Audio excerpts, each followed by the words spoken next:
Hello everybody and welcome back to Expert Examiner IELTS. My name is Glyn and in this video we're going to do some feedback on Maxim's speaking test performance. This is going to be a fun one to do, so let's check it out. Good afternoon, my name is Glyn. Would you please tell me your full name? My name is Maxim. You can call me Max. Okay, thanks, Max. Now, in this first part of the test, I'm going to ask you some questions about yourself. Do you work or do you study? I work. I'm currently working as a project manager. Initially, I started out as a software engineer, but then I started seeking for better job opportunities, so to say. And one of the reasons, that I decided to Maybe going on for too long. I think this is the point to end it. Switch into a different subdomain of IT sector. Remember, the job was only do you work or do you study? I work at the moment. I work in IT. I work at the moment. I'm a software engineer. The questions will come, right? The questions about why did you choose this profession? What do you like about your job? Is there anything you'd like to change? Those questions will come from the examiner. So keep in mind that when the question is, do you work or do you study? This isn't a monologue, right? Part 2 is the monologue. That's where you speak on your own for 2 minutes. Part 1 is supposed to be an interview, and in interviews we don't have to keep speaking. So a short answer I'm currently working in IT. I work as a software engineer. That's fine. Was purely down to the fact that I'm able to juggle a multitude of different projects simultaneously. So much good vocab. If I was pausing this video after every instance of good vocab, this video would be more than 3 hours long, because there is so much that, not as an examiner, but as a teacher of English, there's so much that I love about this, like a multitude of different somethings or doing some things simultaneously. There are so many extremely natural expressions. The level of collocation here is like wizardry level of collocation. Sorry, I'm going to turn on my light. But anyway, let's keep going. I will, maybe just in part 1, I will point out just some more of these wonderful, wonderful collocations. And the good thing is that it doesn't sound too rehearsed. I think they are overused. We'll speak about that throughout the test. But I don't think they sound like memorized vocab. I think this is just naturally the language that Maxim is accessing. And I find it's way more enticing and vivid. Way more enticing. So way more, using way as the qualifying adverb here. Way more enticing. Good. But I don't know about enticing. If that is that really the job? Is that really the word that best describes, that most precisely describes it? I find this enticing. I'm not quite sure. You can, I don't know, put your finger on so many different things. You can put your finger on. Again, it's a natural expression, but I'm not quite sure if it's the best one here. And I reckon, everyone. Love this use of reckon instead of think. Very nice. I mean, not everyone. A digression, and we're going to see this throughout the test too, that, Max reminds me of myself in many ways. Not myself as a teacher, I hope, and not myself as a YouTuber, I hope, but that person who, when somebody asks you a question and you have about 8 million different thoughts in your mind and you're trying to piece them all together. This is an IELTS test. The first part is not a monologue. The first part is an interview. And notice I've only asked one question. Do you work or do you study? You come to think of it. The vast majority of people. The vast majority of people, beautiful. Who quickly, get bored with certain things. With certain things. Love this use of the word certain. So certain, many people have asked me, what does certain mean? I know certain means I'm sure, but when we talk about certain things, like particular things, specific things, so really good flexibility of vocab. Would find it way more, I don't know, just way more tantalizing of an option. Again, tantalizing, you know, I probably don't need to explain the word tantalizing here to Max. Tantalizing kind of feels like something is teasing you. Maybe you're tempted by it, but perhaps you know you shouldn't take it because it could be bad for you. There are those slight connotations. I think it is, you know, it's perfectly okay to describe like a cheesecake as being tantalizing if you're on a diet, but I don't know if it's okay to describe like a job as being a tantalizing choice, that or a tantalizing profession. That just seems a little bit strange.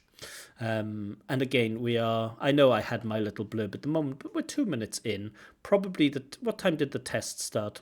Let's measure this. So we're at 1 minute 57. Let's just go back. About yourself. Do you work or do you study? So do you work or do you study is at the 0:58. Now Max has taken 1 minute to answer the question, do you work or do you study? 1 minute, it's far too long. Keep in mind, as an examiner here, I have a number of questions that I need to get through. I have to get through those questions.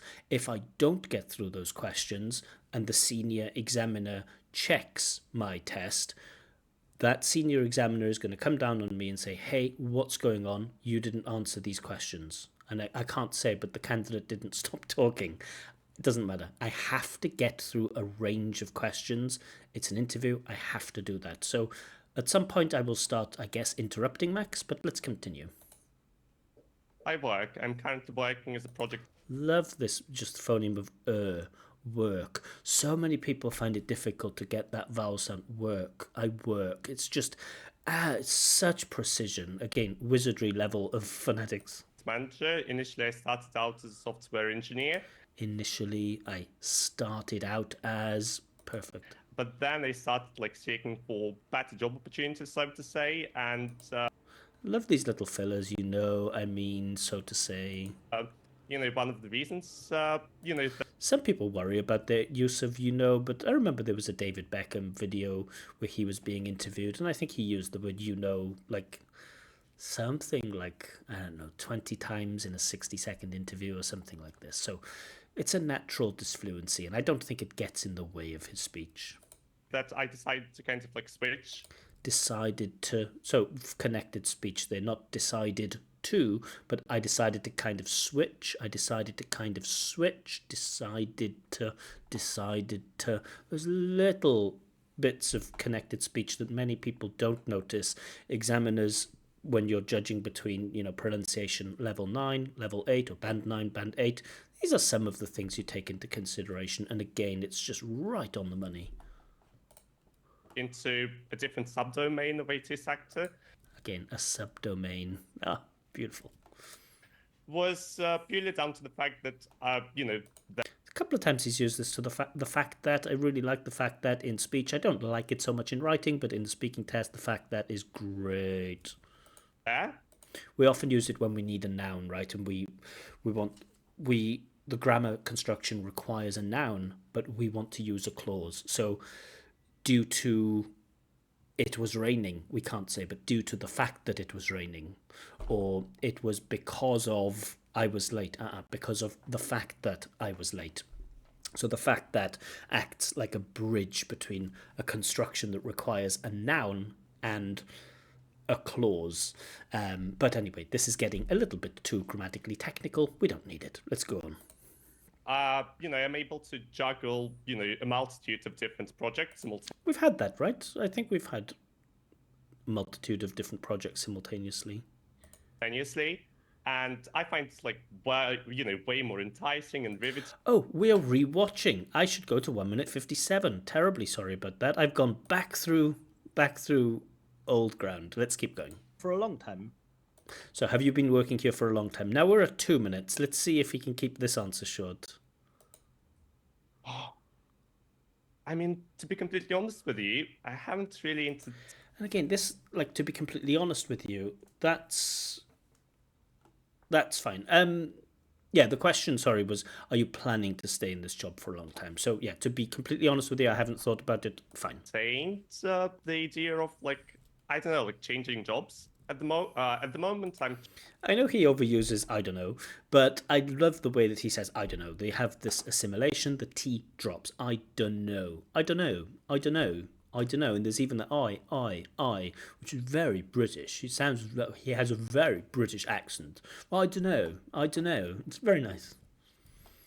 trying to, I don't know, like allocate more time, bring fans more time to one of my side hustles. So I know this is the one thing that I'm not a huge fan of in his speech. When one construction is enough, Maxim feels the need to give 2 or 3 constructions. Like allocate time to is fine, and ring fence time to is fine. But it seems that I don't know if this is going through Maxim's head, consciously or subconsciously, but when he says, I want to allocate time to, maybe there's a voice in his head that says, you know what? I know another construction, which is to ring fence time. And actually, ring fence sounds less common and more impressive. And so I will use allocate time, but then I will upgrade the language to ring fence. And this constant upgrading of language really isn't necessary. The first construction works, allocate time to, absolutely fine. That works. And when we speak, naturally, remember, the speaking test is measuring the way that you speak. It's not just your English skills, but it's also your speaking skills. Now, if somebody asks you, what do you do for a living? And you answer for 1 minute, not really appropriate. And if someone asks you, what do you do for work? And you answer with constantly upgrading your language by saying like, oh, I currently work as a software, oh, at the moment I'm engaged in employment in, oh no, at the moment I'm employed by a large company to solve the problems of the companies. So we don't want to continuously upgrade this version, oh no, this version, oh no, this version. It seems a little bit showy-offy, and I don't mean this in a critical way. Well, I kind of do. At least not criticizing the English, because the English is superb, but just criticizing the exam technique. In terms of speaking skills, we want to get to the point. What do you do for a living? I'm currently working as a software engineer. It's enough. You will have opportunities throughout the test to show off your amazing vocab, but we can't. Oh, I'm doing this now where I'm over speaking. We can't continuously upgrade our language and give like 2 or 3 or 4 constructions meaning the same thing. Hustles, which is like somewhat related to IT industry. I reckon like it might turn out to be like a ludicrous endeavor. So I'm currently like working like really furiously to, I don't know, like just to bring it to fruition, to material. Again, there's a kind of a lack of a detail here that he says that he's working on a side hustle. It might turn out to be a ludicrous plan, but he's working on it furiously. But the interlocutor, the person that you're speaking to is left thinking, well, what is the side hustle? The meaningful information is the side hustle.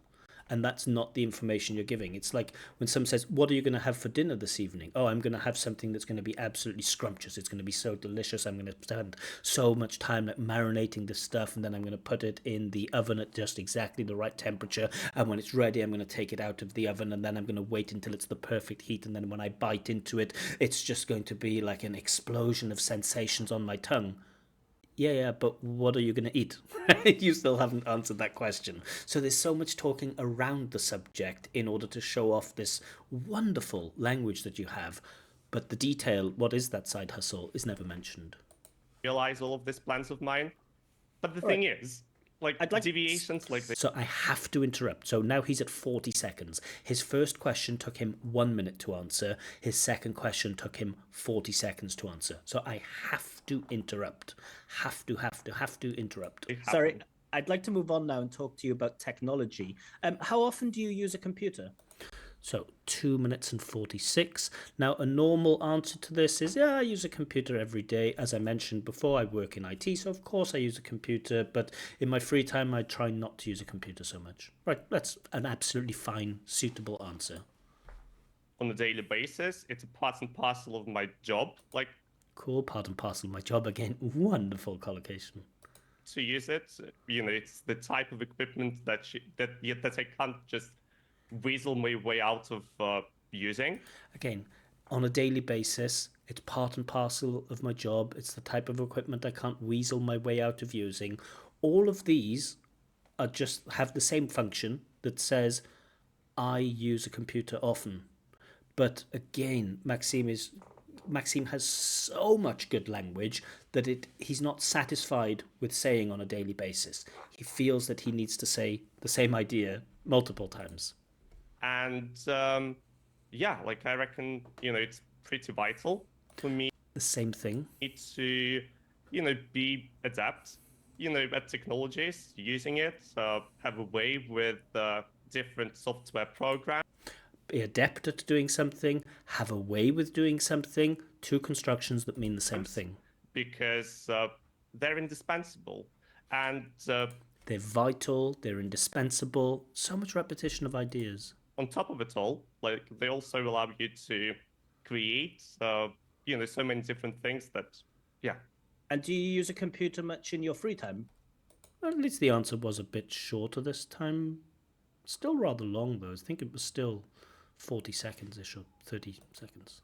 I try to steer clear of it. Called to steer clear of something. Again, beautiful, beautiful stuff. Yeah, probably, you can chalk it up to the fact that...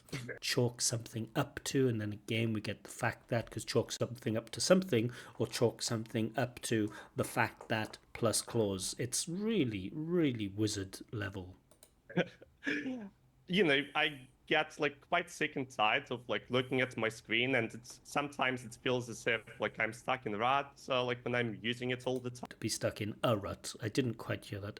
Let's just listen again.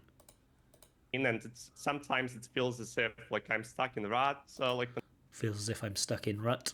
Feels as if I'm stuck in a rut. We found a mistake. We found a mistake finally. A grammatical mistake, a lack of article. Now, will this one grammatical slip cost him? Does it mean that now he can't get band 9 for grammatical range and accuracy? Of course not. Of course not. When I'm using it all the time, and generally, like, it's not really, exhilarating to be shackled to a chair. Again, I don't know. To be shackled to a chair, incredible. It's not exhilarating, fine, but again, I feel like Maxim's focus here is showing off language rather than answering the question. Throughout the entirety of the day. So yeah, like this like feeling of going through the motions is, is a tad off-putting. Let's put it this way. So again, we've had many things to say. I tried to stay clear. It's a tad off-putting. It's not exhilarated to be shackled to a chair. Sometimes I feel like I'm stuck in a rut if I use my computer. Again, all of these have the same function of saying, no, I don't use a computer, or I don't like using a computer in my free time. This isn't development. When we talk about developing an answer, we don't mean repeating the same idea many, many times. Now, I do think there is some good development in Maxim's answers. It's just that so much of that language is just doing the same thing, right? It's like, what do you do at the weekend? Oh, I like to relax, and I like to kick back, and I like to chillax, and I like to lie down, and I like to do nothing, and I like to just clear my mind, and I like to stop thinking about things, and I like to de-stress. Well, all of those are the same thing. Instead, I try to offset it with physical activities. Cool to offset something with something. It's just beautiful. I try to hit the gym. Hit the gym more frequently, because again, a tad just means a little, and it's often used with comparative adjectives. So I'm a tad taller than my brother, or it's a tad more interesting. Can be used with just adjectives too, especially with adjectives with negative connotations. I'm a tad upset, but I'm a tad happy isn't used. So there are lots of rules about this usage of the word tad, kind of like the word rather, but okay. But still, he uses it precisely and accurately. I have to kind of like negate all of the, I don't know, like potential like ramifications of a sedentary job. All right, let's talk about animals. Potential ramifications of a sedentary job. Beautiful. Now, do you like animals? I do actually. I have a dog. Cool. Nice, simple. I do actually. I love that answer as a nice, simple, short answer.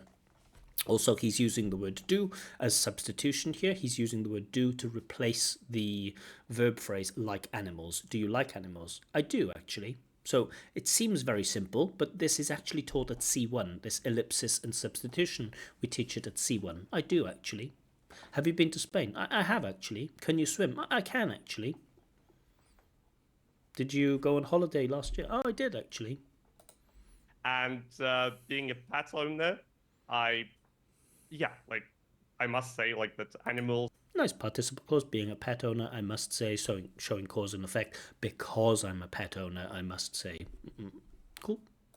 Is I don't know. I mean, it's some. We get a lot of I don't know. I mean, it's okay. These are, I think, natural disfluencies. I don't think they are caused by the candidate not having or not being able to access the right language.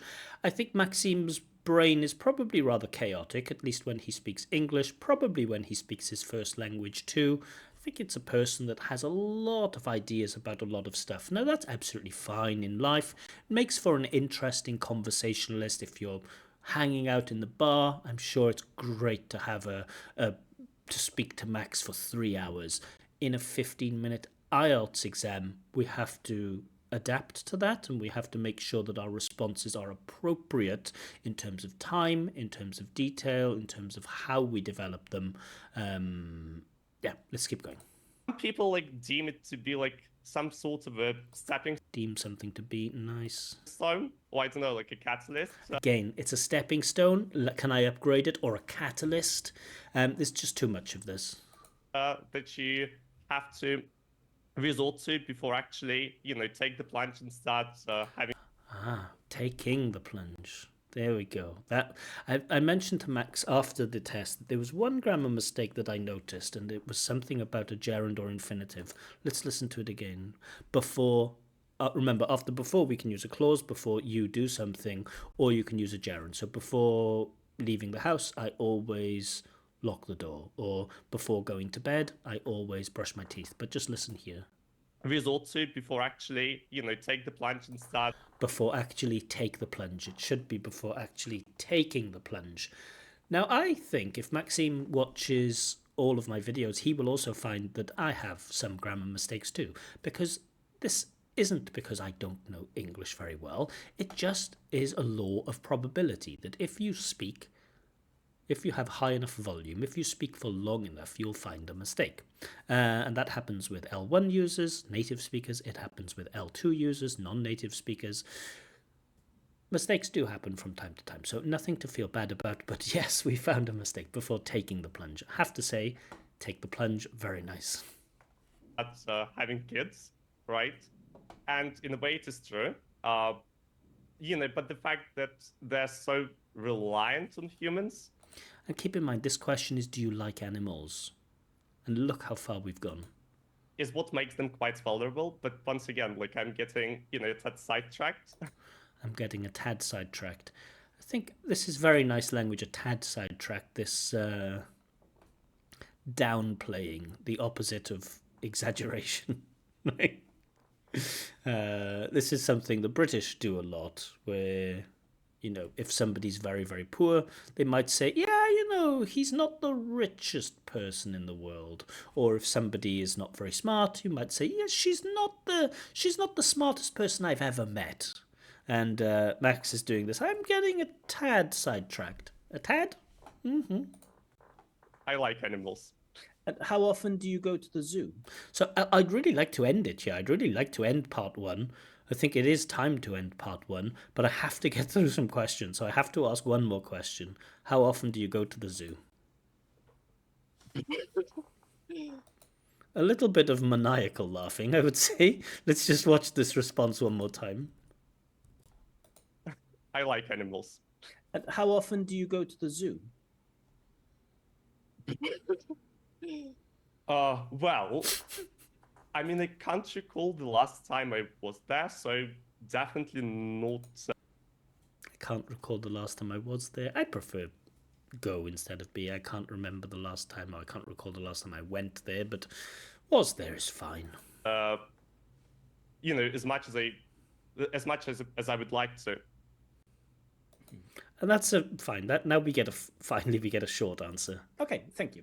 Now, in this next... So, comments on part 1. What time am I on? I'm on 25 minutes already. Now, usually... Okay, I'm not going to... The rest of the test won't be in such detail. What can I say about Max? Level of vocab, absolute wizardry, but he tends to repeat the same idea using different vocab, and that leads to some problems with the fluency and coherence. He is fluent, he does develop and speak at length, but often relies on repetition of ideas, and I don't think it's a problem... He doesn't have a problem developing answers like in real life. It's just that he's so focused on the language that he uses and not very focused on the ideas in response to the question that things do get sidetracked. He does digress. He does go off in different directions, and he often uses different language to repeat the same idea over and over again. So that exam technique is a little weak there. In terms of grammar, incredible. In terms of vocab, incredible. In terms of pronunciation, incredible. I don't think much is going to change, but let's get to part 2. Let's have a look what the task is. Normally, I would analyze the question to talk about maybe some grammar or vocab, but okay, a time when you helped someone. So this offers the chance to use some narrative tenses here. So it would be nice to hear some past simple, past continuous, past perfect continuous, reported speech, some sequence of tenses, maybe some future in the past, maybe some past modals, perhaps even some past conditionals, maybe even some other like deductions, must have done, will have done, could have done. But okay, there's a lot of scope for grammar, but this isn't an ordinary candidate, shall we say? And I mean that in a very positive sense. So let's see how Max deals with this task. Let you know when the time is up. Can you start speaking now, please?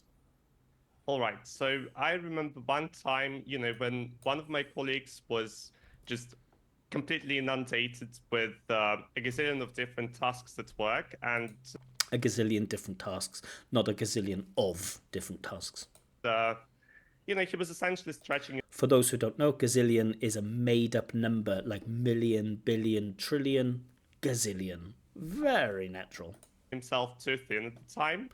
He was inundated with tasks. He was stretching himself too thin at the time. Those two things mean the same thing. So I had to,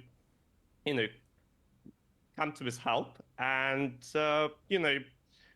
because at the time, had a status of a senior developer, I was definitely equipped with more skills and knowledge that I could tap into, that I could deploy.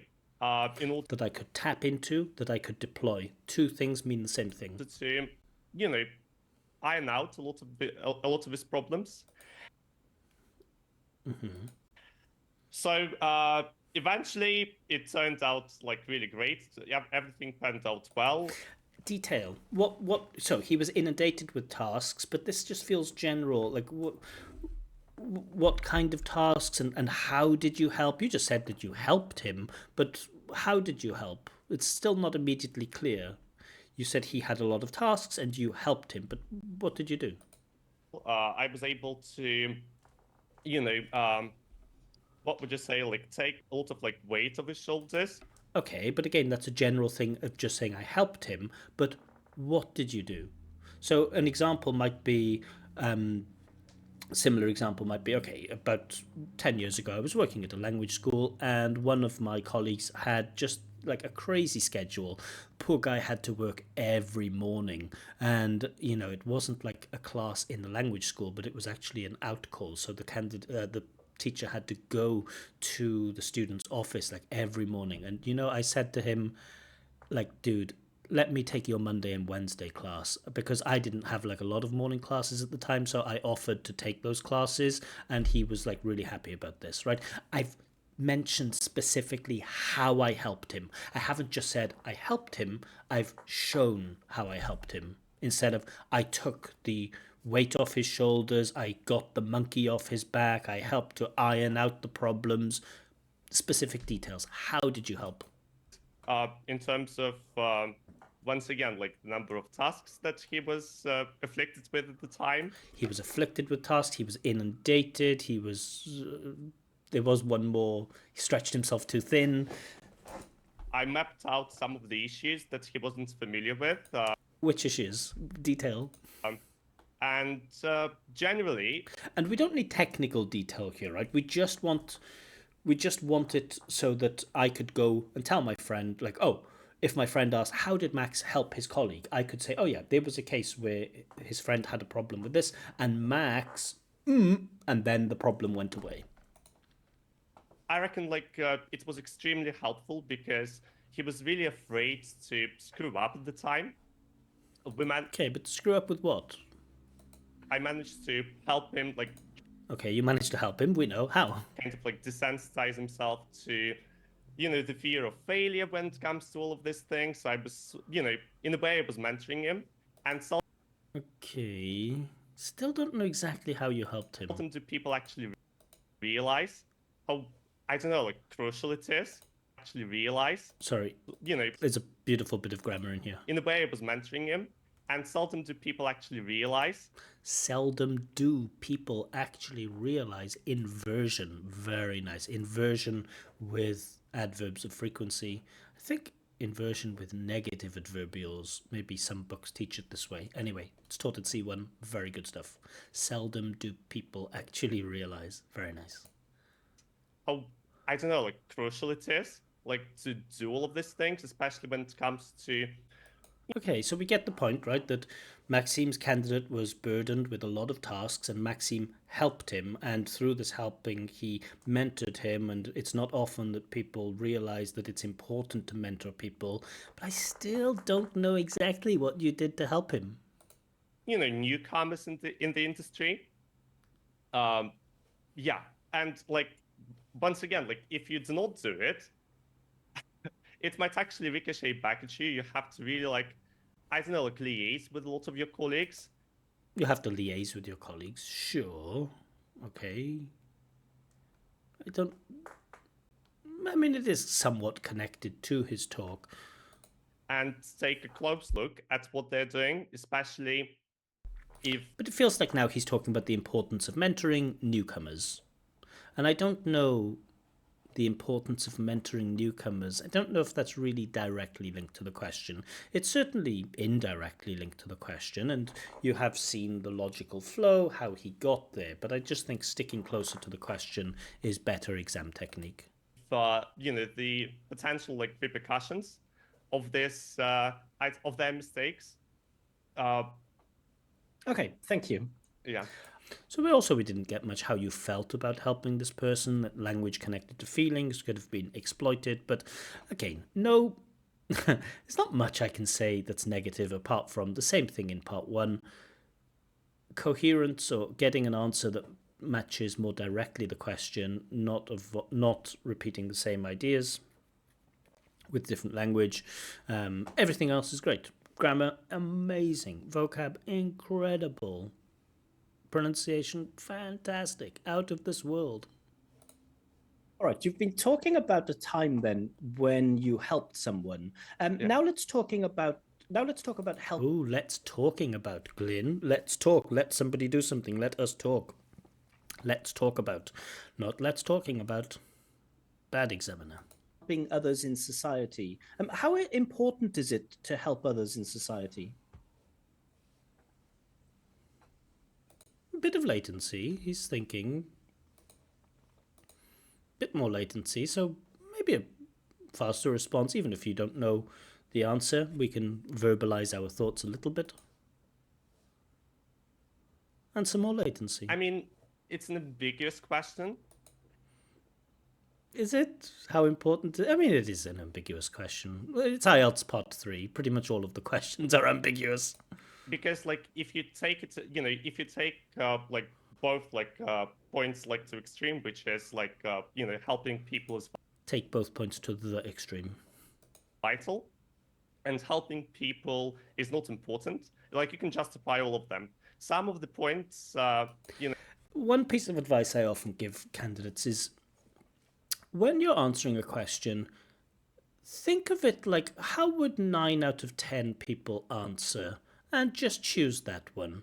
I know that sometimes as people, we have sophisticated ideas about things. I know. And the time to talk about sophisticated ideas is when you're at university, or when you're at work, or when you're hanging out with friends, you're having a deep conversation with someone. That's the time to explore deep, sophisticated, complicated, multi-layered ideas. There is a big question in there about, how important it is to help people in society. And Max makes a good point that if you try, there are two extremes where on one side you're heartless and you don't help people at all, and on the other side you help people so much that you forget to take care of yourself. And how much can you actually do, and what should you do? Should you sell all of your clothes and sell all of your possessions and just give money? But if you do that, then you become a less effective helper because you don't have stuff for yourself. All of that is true, but this is an IELTS exam. It is not a philosophical discussion. It's an IELTS exam.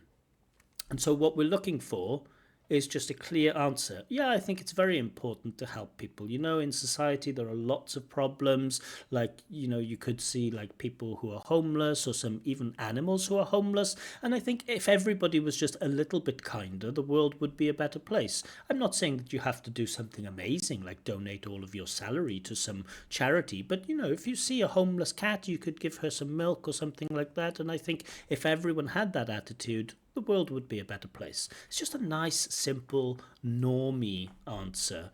We don't need the level of depth and sophistication that Max is about to give. And it might sound like a cop-out. For instance, if a person tells you like that, it is not as pivotal to help others.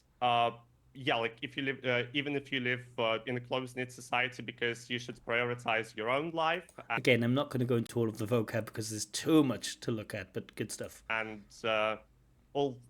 things of that nature. You're kind of like that nature, assimilation of the T, that nature, very nice. You're kind of like trying to give yourself as much leeway as possible when it comes to just being a pure narcissist. And, by the same token, right? Like if by the same token, so rare is it to hear someone using by the same token as a contraster, but very nice. People like, would tell you that, it's downright imperative for you to, help everyone. They also have like all manner of like flaws in their argument. Because like being again, there's going to be a lack, or maybe there's going to be a lack of detail, but let's just let him keep going. Altruistic might boomerang on you pretty harshly. Can you give some examples of how that could happen? So again, I like in part 3, I like it when I don't have to read the questions. I like when I can dig into the candidates' answers and ask them to speak more about it, especially with the higher level candidates. I like to challenge them on some of their questions, just to put them on the back foot a little bit more. Obviously, like you start like turning a blind eye to your own interests, right? When you prioritize, the well-being of others all the time. What it basically means is that, it's going to come at the mercy of your own life. But again, I think because Maxim is so busy focusing on language here, he doesn't really get the point across. Now, I get what he means. If you spend all of your time thinking about other people, then you can stop thinking about yourself, and that could have damaging consequences. For example, maybe you give all of your money away and then you don't have enough money to pay for rent, to pay for food, right? That's kind of the point that he's making. But he's focusing on the language, like it can boomerang back on you, or it can come at the mercy of yourself. But the language is great, but the detail and the clarity of the idea is just slightly lacking. An example of, I don't know, like doing it in the professional settings, for instance. Supposing so yeah, he goes into the professional setting, and this I think is a complicated example that he's going to use to back his idea up. Like you were promised a salary bump of some sort, and the company was all of a sudden bombarded with different issues. Stakeholders tell them that they have to conduct a massive round of layoffs. Conduct a massive round of layoffs. And they kind of like try to coax you into, I don't know, like. There's a lot of I don't know, like maybe a little bit too much, but it's okay. Believing like that the time is not really ripe for this, or is not really propitious for this. Again, the time is not ripe or is not really propitious. Again, the candidate is showing off here, showing I know this word and I know this word, but we don't need it. This salary hike. If you kind of like let them do it, if you but 9 times out of 10, what usually winds up happening is that they will, forget, they will neglect you. If you let them do it, and I'm not sure what that it is there, if you let them do it. So I just got a bit confused with the answer. If you let them do what? Like not give the raise or what? Neglect your interests later on, because they understand that they can kind of manipulate you in different ways. Do you think it's possible? Do you think it's possible to be altruistic? So again, I have to interrupt, and some people might look at this and say like, "Hey, examiner, you're so rude here. Why are you interrupting the candidate? Let the candidate speak." I have seen that on other videos where people commented like, "Oh, the examiner's very rude. The examiner interrupted." Sometimes we have to interrupt. It's part of our job. We have a number of questions that we have to get through, and if that means that we have to interrupt the examiner, if that means we have to interrupt the candidate, altruistic, but still be like ambitious and still have your own goals? It is, but it's a very difficult thing to juggle. So you kind of have to, bank on your hunch, so to say, and be like really like prudent when it comes to helping others and prioritizing your own interests. It's very tricky. It's very like challenging. It's very tricky. It's very challenging. 2 words mean the same thing. I don't know, like balance that you have to strike. Let's move on and talk about homelessness. Is homelessness a problem where you live? And again, what would 9 out of 10 people say? If they live in the city, they would say, well, I live in a big city, so if you go to the city centre, yeah, you often see people living on the street. If you don't live in the city, if you live in a village, for example, or in the countryside, you say, well, I live in the countryside, so it's not such a big problem here. However, when I go to the big cities, I do see people living on the street, and I feel sorry for them, right? That's what 9 out of 10 people would say, probably. I reckon like it is a problem everywhere.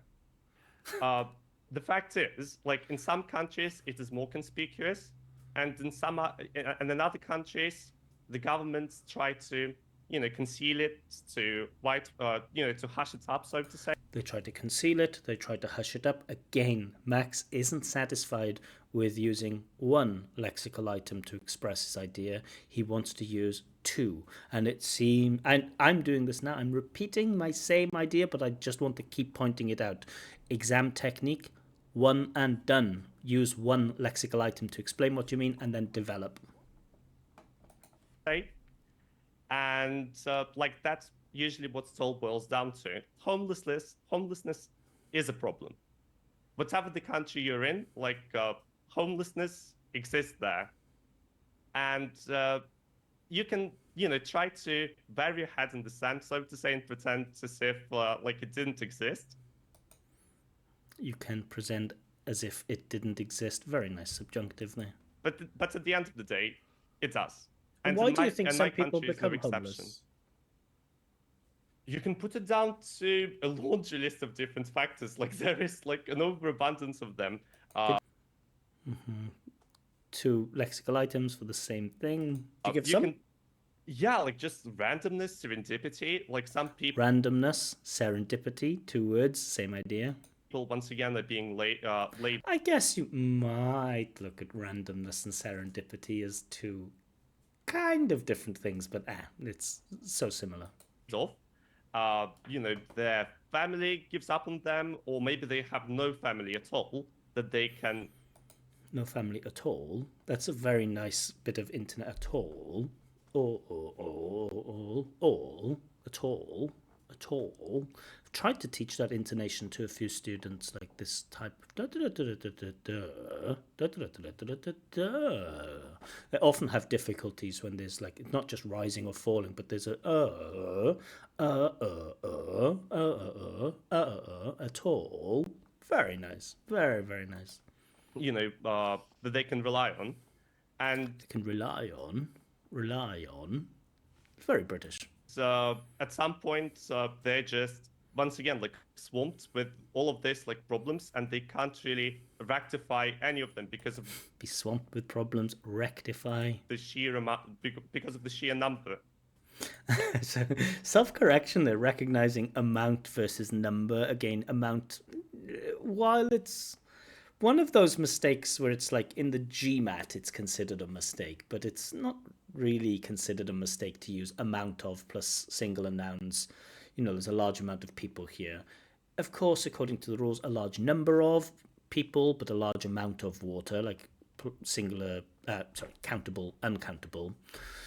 Number of countable nouns, amount of uncountable nouns. And Max shows his awareness of this rule by correcting himself here. But so many people use amount of plus countable nouns nowadays. But interesting that he corrected that. So it's very I did notice.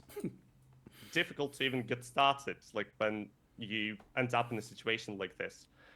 Some people, you know, they just, you know, fall victim to drugs, right? I reckon, like, it's commonplace almost everywhere. Okay, thank you. That is the end of the test. Had to stop him. Sorry. Okay, that was really quick. It wasn't that quick. It was quite long, actually. But all right. Let's get to marks. So let's start with the easy stuff, the easy marking. Let's start with pronunciation. Pronunciation, I'm going to give 9.0. I'm going to say you are a wizard of pronunciation.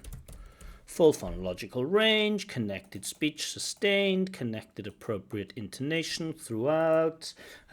Beautiful stuff. You are a wizard of pronunciation. Grammatical range and accuracy, I'm going to give a 9.0. Let's just put 9. There are no half bands. 9. Grammatical range and accuracy. Again, I'm going to put the same thing. You are a wizard of grammar. Very, very, very few mistakes. Very, very few mistakes and an enormously wide range of grammatical structures. Wonderful. We even get a bit of advanced grammar in there. We get some participles, we get some inversion, beautiful range of structures. Lexical resource is probably your strongest one. Can I give 10 for lexical resource? Actually, I'm going to give 9, and I am going to put a slightly critical comment in here too. So, firstly, your knowledge of expressions is just beyond belief. It is beyond belief. I don't know how many souls you had to sell to get to this level of vocabulary, but just incredible. Just incredible. I'd like to see some simpler language. I want to see a range of simple and complex or common and less common language, and there is some common language in there, but I think there is scope to use simpler vocabulary. Not saying that everything has to be simple, but it just seems like nobody in the world speaks like you speak, right? This isn't how native speakers speak or L1 users. It's not how we speak. When we meet our friends, we don't heighten our language and we don't fill it with as many flowery idiomatic expressions as you use in yours. So keep in mind, think about how L1 users speak and try to match that.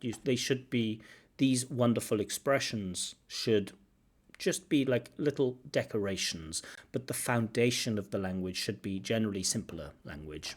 Fluency and coherence, I'm actually going to drop this to a 7. Boo! This is no reflection on your language skills. You are a C2 user of English. I have absolutely no doubt about that, but you often go off on tangents. Your responses are too long. Sometimes you lack detail, because you are too focused on your vocabulary. So the time that you spend accessing that right vocabulary should be spent coming up with a coherent answer. So let me just do that calculation quickly. So based on these scores, unfortunately, Max doesn't get a full 9.0. He gets an 8.5. Overall, 8.5. Do I need to write any key points to work on? I guess. Your language skills. Your language skills are phenomenal. Really, really, really phenomenal. However, your exam technique could improve slightly. Is that fair? Your exam technique could improve slightly. Now, yeah, I'd say, I don't know if even you need a teacher. Maybe you just need to read one article on how to take the IELTS test. Maybe that's it. A teacher will give you nothing. Maybe 60-minute session with somebody telling you the appropriate length of answers, when to shut up. Little bit of feedback might be useful. But yeah, absolutely incredible. So I asked people if they could find something that I didn't like in that test. I don't know. We'd had a few responses here.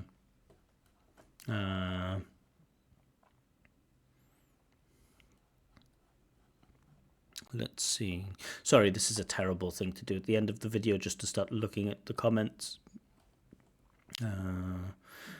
Very cerebral and philosophical approaches to each question. Sure, perhaps too cerebral, too philosophical. Yeah, he forgot he's speaking for an examiner or for an evaluation. I don't know.